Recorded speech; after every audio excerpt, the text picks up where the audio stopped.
ਕਰਾਣੀ ਜਾਂ ਸ਼ਾਇਦ ਮੈਂ ਕਹਾਂ ਉਹਦੇ ਕੋਲ ਸੀ ਮੈਂ ਉਹਨੇ ਉਹਦਾ ਕਮਰਾ ਦਿਖਾ ਲਿਆ ਹੈ ਨੀ ਇਹ ਅੱਛੀ ਨੋਰਵੀਜਨ ਲੱਕੜੀ ਉਹਨੇ ਕਿਆ ਰਹਿਣਾ ਤਾਂ ਮੈਂ ਜਾ ਜਿੱਥੇ ਵੀ ਦਿਲ ਮਰਜੀ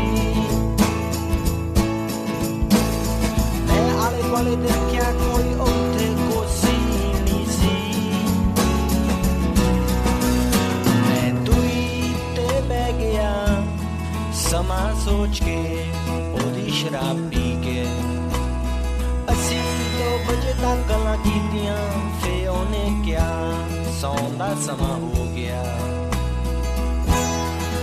Ramón Lobo, buenos días. Muy buenos días, ¿qué tal? Oye, tengo meses, diría, queriendo preguntarte por aquellos árboles. Contaste una vez que había 2 árboles en tu calle, que alguien levantó, alguien se llevó, escribiste a Manuela, supongo, en algún momento. No, Manuela no, pero sí a Inés Sabatés, diciéndole que, bueno, que habían matado los árboles. Teníamos uno muy grande, que tenía más de 40 años, que lo había plantado uno de los restaurantes de la plaza, y bueno, hicieron una reforma a la plaza y se mataron los árboles. ¿Y entonces te dijeron qué? Bueno, que han puesto otros, pero han puesto otros que, bueno, que no va a servir ni para echar mis cenizas, porque no crecen. Pues igual son los de la Gran Vía, que han puesto alcornoques, pero son chinos. Sí. Parece que crecen despacio también. Sí, crecen despacio. La idea es que no tapen las casas, pero creo que luego en primavera se van a poner muy bonitos. No está quedando mal la Gran Vía. Bueno, ya está terminado por fin, después de un año. A mí yo echo de falta un carril bici específico para la bici, porque sigue siendo ese carril botella. No, pero en la parte de cuesta arriba, perdón, los de fuera de Madrid, que hablemos de Madrid, pero desde Plaza de España hasta Callao sí que hay un carril bici de subida, porque es cuesta arriba. Sí, pero bueno, yo tengo bici eléctrica, pero... Entonces, ¿para qué quieres? Y Carmena también tenía bici eléctrica. Se la regalaron sus amigos en el Consejo del Poder Judicial. A ver qué pasa en las elecciones. Entonces, ¿no te gusta la Gran Vía? ¿Sí te gusta? Sí, me gusta. Yo soy partidario de peatonalizar todo, hasta lo peatonalizado, ya peatonalizarlo más todavía. Creo que es el futuro de las ciudades amables. Hay 2 en España, Pontevedra, por ejemplo, es de las ciudades más amables, y Vitoria, son ciudades que han sido muy incisivas en esto de peatonalizar los centros, y son ciudades muy agradables donde se vive. A mí me parece buena idea lo de restringir el tráfico en función de la etiqueta que llevan los coches, pero yo propondría, y se lo voy a decir de hecho a Manuela Carmena, que pongan etiquetas en la frente a la gente. La gente que contamina mucho, entonces la gente que tiene etiqueta C no puede entrar en la Gran Vía, o no puede entrar en Madrid en un día de contaminación, que puede ser cualquiera. Sí, después está el PP de Madrid, que va a demandar o ha demandado en los tribunales en Madrid Central. Los tribunales justo la semana de la puerta de atrás, del WhatsApp de Cosidó, bueno, no sé, la verdad no sé a qué. Es igual, si Carmena dice vamos a dar de comer a todos los pobres, el PP pues presentaría una demanda contra eso. Álvarez de Manzano, cuando fue jefe de la oposición en el Ayuntamiento de Madrid, se opuso al cierre del retiro al tráfico. ¿Ah, sí? Sí. Está bien recordarlo. Llevan desde que Galileo dijo que la Tierra era redonda, oponiéndose a todo avance. Bueno, y vamos a lo nuestro, que si no nos metemos en jardines.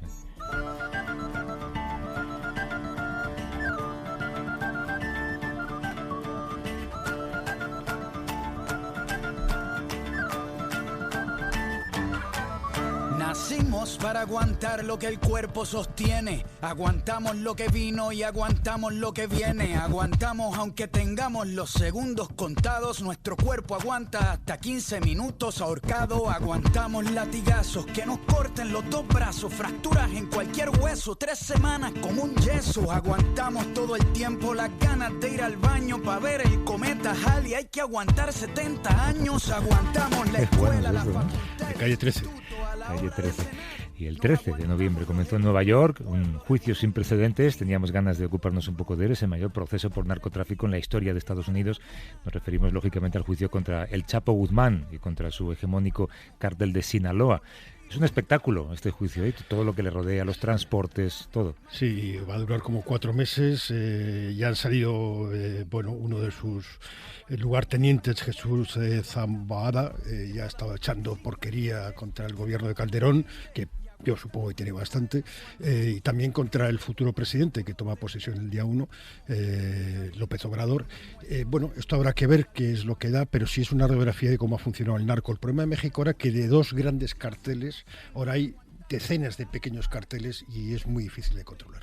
Recordemos que Joaquín Guzmán Loera fue extraditado a Estados Unidos en enero del año pasado desde México, donde protagonizó además 2 fugas. Una de ellas en julio de 2015 fue una de las más sonadas en la historia. Montado en una motocicleta, escapó a través de un túnel de más de 1,5 kilómetros que iba desde su celda al exterior. El juez que lleva la causa, que se llama Brian Cogan, ha decretado un confinamiento casi absoluto en una prisión de máxima seguridad. Solamente le permiten salir de la celda, y la celda solamente mide 18 metros cuadrados. Le permite salir 1 hora al día para hacer ejercicio y para hacer una llamada mensual de 15 minutos y únicamente a su madre. Y de hecho en Nueva York se corta el tráfico, no se puede ni entrar ni salir por ese puente cuando trasladan al Chapo. Sí, es curioso porque es un personaje de película. De hecho, ha habido varias películas sobre él. Hay 2 libros que yo recomendaría de Don Winslow, que es El cartel y el poder del perro, que explican un poco lo infiltrado que está el narco en el Estado. México estaría ahora mismo como estaba Colombia con Escobar. Nos acompaña una invitada de lujo que ha tenido la oportunidad de estar en alguna de las sesiones de ese juicio, Judith Torrea, que es periodista freelance especializada en narcotráfico. Hoy nos atiende desde Ciudad Juárez. ¿Cómo está, Judith? Buenos días. Hola, muy buenos días. Cuéntanos lo primero, ¿cuánto hay de mito y cuánto hay de leyenda en la figura del Chapo? ¿Tenía tanto poder como ahora parece quedar demostrado en el juicio? Bueno, tenía muchísimo poder, pero se lo han quitado. Este es el narco del PAN, del presidente Fox y del presidente Felipe Calderón. Era su narco, ¿no? Date cuenta que en México se negocia con el narcotráfico está parte de la estructura política del sistema de derecho del país. Entonces los políticos negocian con el narco. Tenemos a narcopolíticos en todo México. Igual que decía Ramón... Y el mito que te iba a decir es muy curioso porque hay otro narco que es muchísimo más poderoso, que es el Mayo Zambada, el hermano justamente de el rey Zambada, el que justificó durante los últimos 3 días en contra del Chapo para recibir una reducción de su condena en Estados Unidos. Lo que pasa es que el Chapo era muchísimo más, le gustaban muchísimo las mujeres, las reinas de belleza, quería hacer una película. El Mayo Zambada, que es mucho más poderoso que ahora, ¿no? Bueno, ahora mismo que el Chapo Guzmán estaba muchísimo más bajo la sombra. Pero te digo, es decir, el Chapo ahora mismo no tiene ningún poder. Hay que recordar que cuando estaba fugado, al final se le pilló siguiendo un poco la trama de aquella entrevista que le hizo Sean Penn para Rolling Stone, con una mujer que era una actriz muy conocida de una telenovela. Igual que decía Ramón, Judith, que el Chapo es el Pablo Escobar mexicano. De Pablo Escobar todavía... No digo que sea el Pablo Escobar, sino que México está ahora como estaba Colombia, en el grado de violencia e infiltración del narco en el Estado. Yo me refería más al tipo de figura, ¿no? Igual que en Colombia, en Medellín todavía hay gente que quiere poner museos que honren a Pablo Escobar. El Chapo mantiene ese halo de ser un poco el héroe de los pobres, ¿no? Claro. Date cuenta que en México tenemos narcos muy ricos, que son los privilegiados, son los políticos, las personas que hacen lavado de dinero, grandes empresarios, y estos nunca van a la cárcel, ¿no? Como se ha visto ahora mismo, ¿no? Es decir, una declaración del rey Zambada en contra del Chapo Guzmán salió a reducir que el que era el artífice práctico de la llamada guerra contra el narcotráfico que lanzó el ahora expresidente Felipe Calderón era el que recibió más de $56 millones de el cártel de Sinaloa, ¿no? Entonces esto es un surrealismo máximo, ¿no? Porque estaban apoyando un cártel, no era una guerra contra el narco, estaban apoyando al cártel de Sinaloa. Y claro que sí, por ejemplo, en muchísimas zonas, aquí en Juárez no tanto, porque date cuenta que nosotros somos tierra del cártel de Juárez. Ahora mismo se está disputando, sigue la violencia, se está disputando la plaza con el cártel de Nueva Generación, de Jalisco, pero sigue mandando el cártel de Juárez.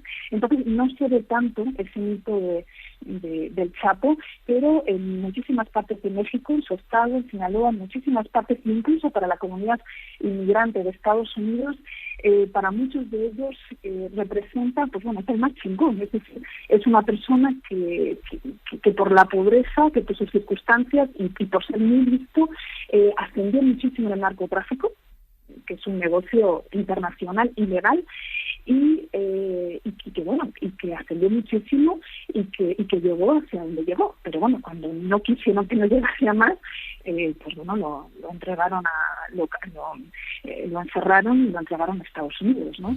El cártel de Sinaloa también está instalado en España. ¿Cómo afectará el juicio a esta extensión del cártel en España? Mira, yo creo que va a afectar bastante poco. Incluso va a afectar muy poco en México y en Estados Unidos, ¿no? Ahora mismo no existe, porque bueno, en Estados Unidos tienen como presidente a Trump. No va a existir la presión suficiente hacia México para que esos políticos, narcopolíticos que actuaban con el cártel de Sinaloa sean juzgados de alguna manera, ¿no? Y algunos de ellos, como Genaro García Luna, él vive plácidamente en la ciudad de Miami, ¿no? Entonces lo veo muy difícil que esto afecte realmente a que algún día sienten al banquillo a una pieza súper importante del narcotráfico, que son las personas que se encargan de la fuerza de seguridad. Entonces ya España todavía lo veo muchísimo más lejos. Creo que si este juicio se hubiese realizado bajo el Partido Demócrata o hubiese sido quizá diferente, pero estamos, para darse cuenta, en Estados Unidos están con otra serie de situaciones, ¿no? Y no van a hacer mucho más. Hay otro ambiente político, por descontado. Háblanos un poco, Judith, del juicio, no solamente de cómo se está desarrollando, cómo se ha elegido al jurado, sino también de lo que puede pasar, porque a pesar de que le presentamos como el gran malvado de la droga en este momento, puede que no acabe condenado a cadena perpetua. Claro, tiene tres buenísimos abogados, sobre todo Jeffrey Lichtman, que es un grandísimo abogado, él no pierde nada, y él me contaba antes de empezar el juicio, bueno, que él tomó este caso porque estaba seguro que no iba a perder, ¿no?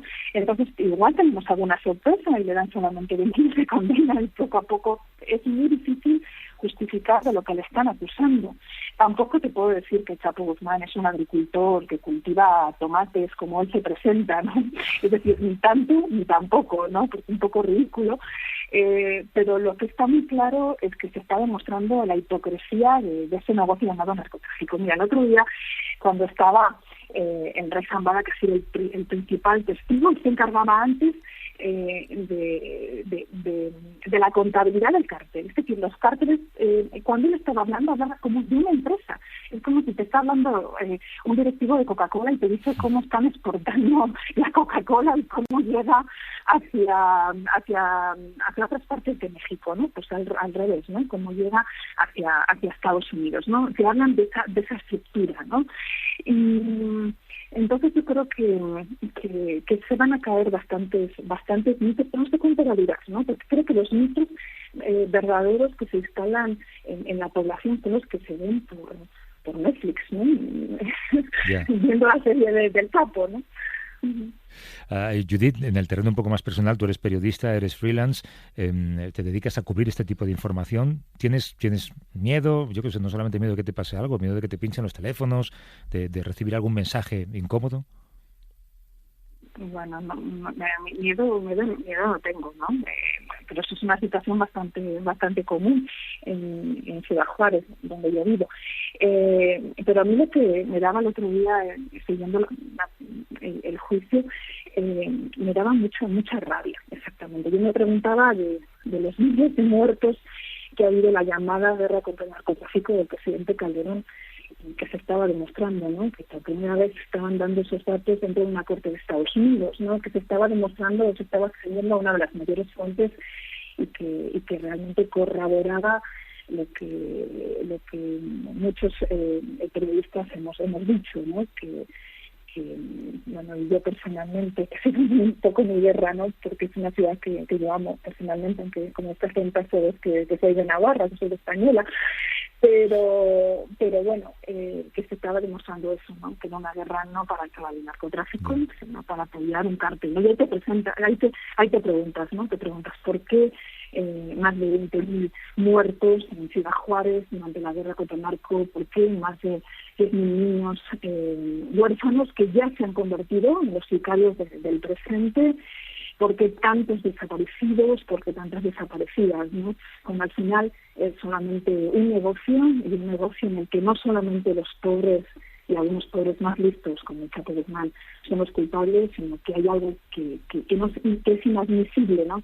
Que sea el propio gobierno de México y unas estructuras grandísimas, ¿no? Que ya la presidencia de México. Judith Torrea es periodista, freelance, especializada en narcotráfico. Gracias, Judith. Cuídate. Un beso. Muchas gracias. Gracias a vosotros. Saludos. Hasta luego. Agradecido con el de arriba, pero el de más arriba, con el todopoderoso se echó mi socio, mi buen amigo. Me sacó de la pobreza, esa maldita es mi enemiga.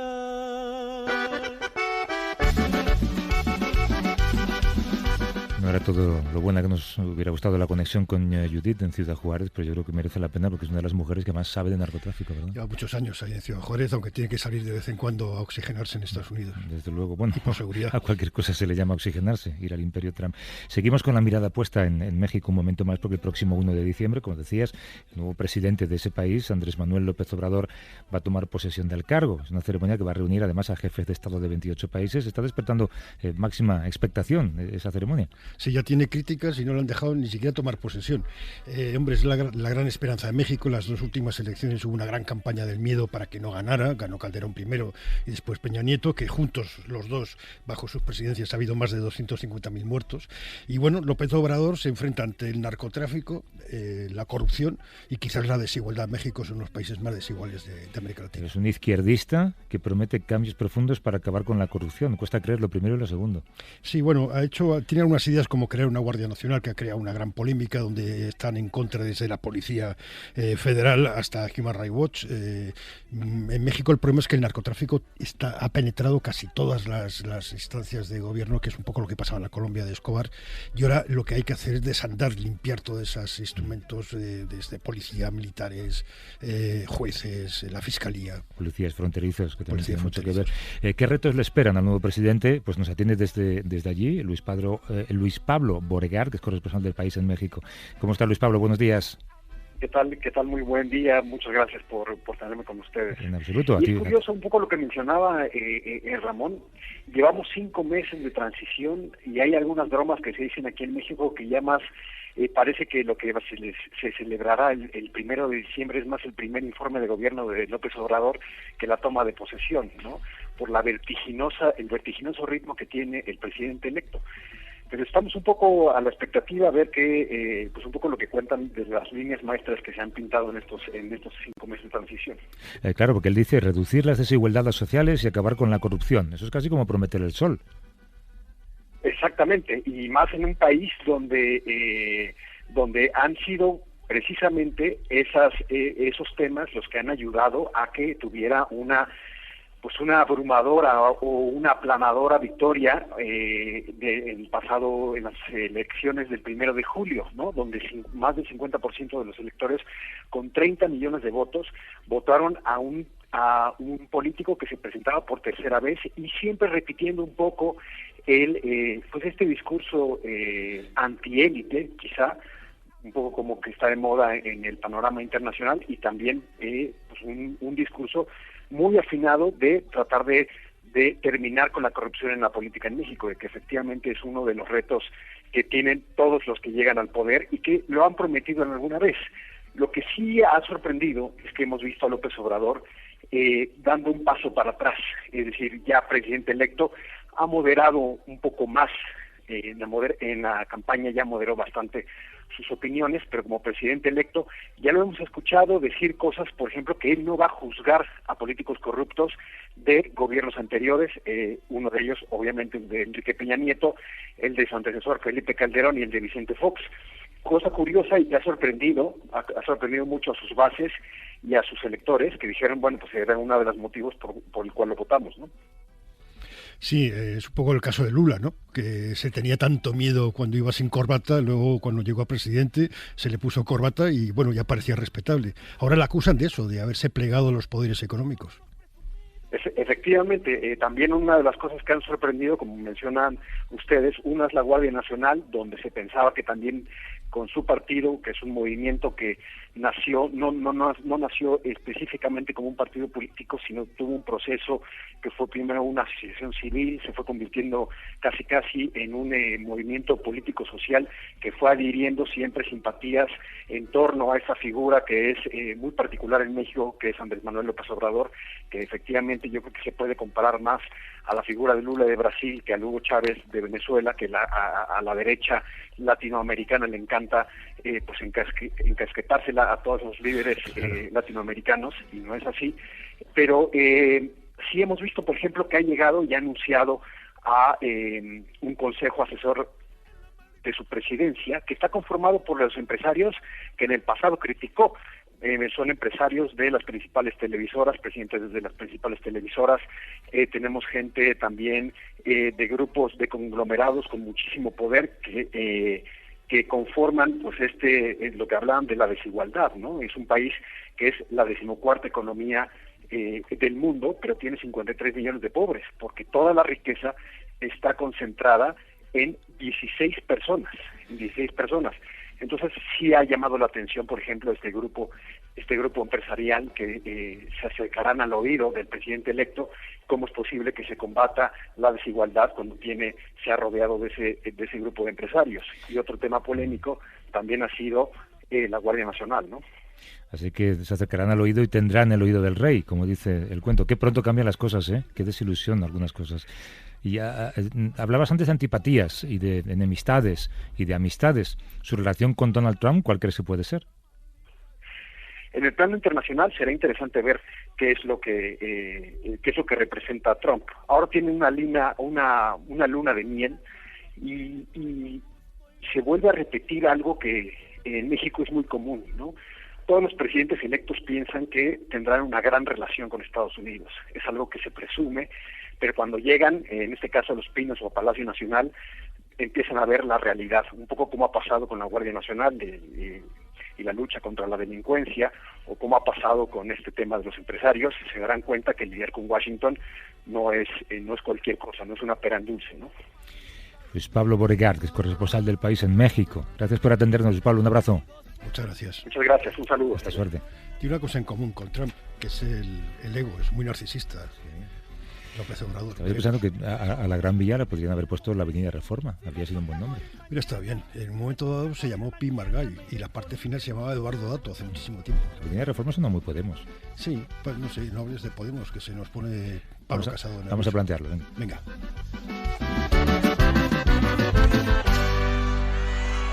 A vivir que son 2 días. Javier del Pino.